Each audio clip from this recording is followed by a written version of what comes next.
over the last 2 years, we've seen the rise of short video, and every big outlet that's for social media has been trying to copy TikTok. We've got YouTube Shorts, we've got Instagram Reels, we've got Facebook Reels, and we also have LinkedIn giving the ability for creators to start growing there, even though they're focused primarily on professional networking. What I want to talk about, though, is how you can be using TikTok to create something there on your phone, upload it to TikTok, and then also be able to use it on YouTube Shorts, be able to use it on Instagram, and also Facebook. Everywhere. So here's the idea behind it. I want you to start thinking when it comes to TikTok, when it comes to anything social media, I want you to think of the niches that you can gravitate to. And it's hard because I know that when I say, hey guys, you should have some niches. You should have pillars, right? When we talked to London Lazarson, who has 8 million followers on TikTok, he says you should have 3 pillars. I'm going to extend it to you should have 4 pillars. And you should alternate between these 4 until you find your groove. And these are the 4, if you've been following us for a while, the 4 that I always say, and you can write these down, are STAY. It's sell with a story, teach, give advice on something that you love, a hobby, and talk about you. So that's how you start doing it. You go in deeper, right? Again, it's sell with a story, teach on what you love, on what you're great at, right? Your business. And then you give advice on your hobbies, on your passion, and then you talk about you. Once you start doing that routinely, and you're doing 1 TikTok a day, so I'm challenging you to do 1 TikTok a day. That's the challenge, because a lot of us are like, well, I'm barely even using social media. But then you also talk about how you want to be where the consumer is. Just do yourself a favor. Google the most visited websites in the world. It's Google, YouTube, Facebook, Twitter, and Instagram. And TikTok's on the rise. Last time I checked, it was number 18, 17, going up the ladder fast. So if you really want to meet the consumers where they're at, you're going to be paying attention to where social media is heading. And where we're at right now is short video. And obviously, 4 out of the top 5 sites in the world are social media. So you need to be on here. And the reason I'm talking about TikTok is that's where social media starts first right now in the world we live in, and then it goes out everywhere else. A lot of the short videos that you see have the TikTok logos on there. So here's how you do it. I need you to, if you're new to TikTok, even if you're old, you're gonna have to do this. And that's, you're gonna have to take some time to do research. I typically do mine in the mornings.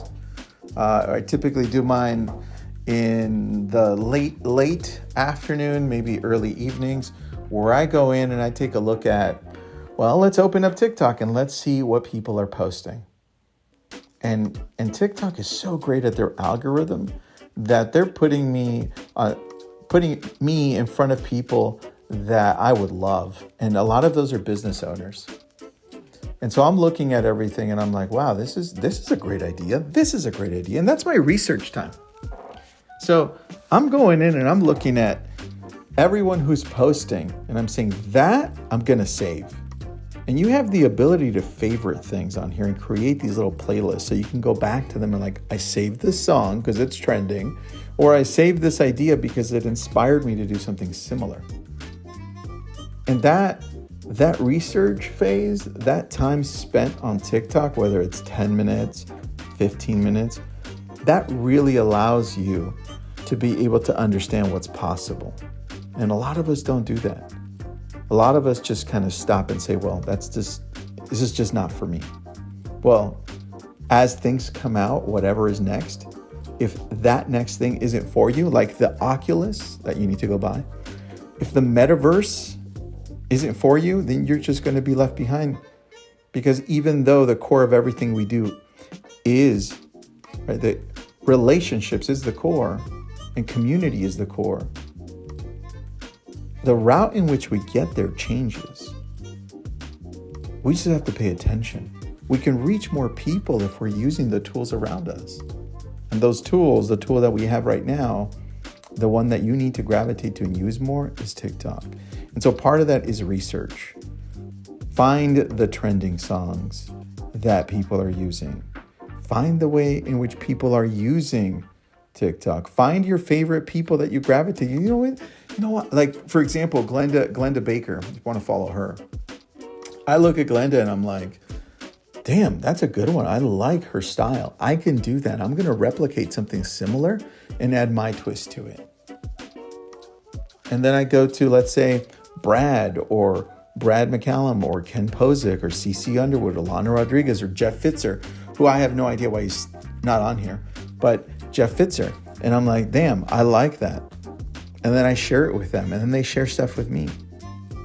And so then I'm like, okay, now that I've done my research, now I'm able to go in and start actually attempting to post. And are you going to mess up? And is some of your stuff never going to get any traction? Of course. It's social media. Some of the stuff I post gets no traction at all, but some does. And so your job is to start setting aside the time to actually do this. Because we go back to what I said at the beginning, which was we go to where the consumer is. This is where the consumer is. We have no excuse. Now that we know that, now we have to make an effort to block time and put this into our schedule to sit down and do this. So I do it in two ways. I have one whole section of time that I block out where I sit down and I Google, because I'm in real estate. So then I Google most asked questions for buyers, most asked questions for sellers, and so forth on Google. And guess what pops up? A whole bunch of information on questions asked when people are looking to buy a home or sell a home. And I go through it and I read, I'm like, that's a good title. I can riff off of that because I have 17 years experience in real estate, right? Now I look and I'm like, I can totally make a TikTok on that for 1 minute, 2 minutes, or 3 minutes. The max is 3. I typically keep it to under 1 minute because then I can repurpose it for Instagram, YouTube Shorts, not Facebook. Facebook is only 30 seconds, Facebook Reels. So now that I have a title, I'm like, what's next? And so I create 20, 30 topics during my research phase on Google. And then I write them down on a piece of paper or I put them on a Google Doc. And now I sit in front of a camera, whether it's your phone camera or an actual camera, and you just riff off of it. Let's say one of them was, and you can Google this with me right now if you want, but Google top questions that buyers for real estate have, and you'll see. And you can pick one of them as saying, well, how long are home inspections, or how long is the purchase process? It could be that simple. And then you start off with a hook. And you've got to practice a few times. But remember, this is being recorded. It's not live. So you can screw up 20 times. So as you have the camera sitting in front of you, you click record. If you have the new iPhone or you have the new Android, it gives you the option to do the cinematic view. You click on that. So it kind of blurs out the background because you want higher quality video. Now you click record and you're like, some people think you can even start with a story. You can say, hey, the shortest closing I've ever had, and it's me personally, is 5 days, but most last 30 days, and you can go into the story. 10 years ago, I had this all-cash buyer who called me from an online lead and said, hey, I really like this home, and so forth, and I closed. The idea is to hook people and to create a pattern that you're doing this consistently, and the only way to do this, even from influencers, like I mentioned, London, he says, on Tuesdays, I'm sitting down and I'm creating content. I record everything. I don't want to have to shoot this every day, Tristan. Do I get inspired maybe every day and I'll shoot a little bit here and there? Sure. But that I'm doing for fun. If I'm going to treat this like a business, I'm going to block some time to do this. And I'm going to block some time to do this on Tuesday from 9 a.m. to 10 a.m. or 9 a.m. to 11 a.m. Part of that is research and the other one's shooting. And he has a team that edits, so it's easy. If you don't have an editing team, then you have to edit. But that's fine, because the world we live in right now, it makes it a lot easier. You can do it on your phone. If you're looking for a great app, one app that I love is VivaVideo. I use that daily multiple times. And you just put all the videos that you shoot together, and it pieces them together. You can edit on the go, and it's just super clean. And it's Viva, V-I-V-A, video, V-I-D-E-O. And there's a paid version of it, so it can remove the little logo on the bottom right, so it doesn't say VivaVideo. So I would recommend that you do that. Now, the other part to this is, as you're scheduling the time, block time to create the content and to edit, now you have to decide, well, how often am I going to be posting to TikTok? And I would recommend that you do it at least one time a day. But Tristan, that's like 30 times. Look, you have an opportunity here to create a massive audience.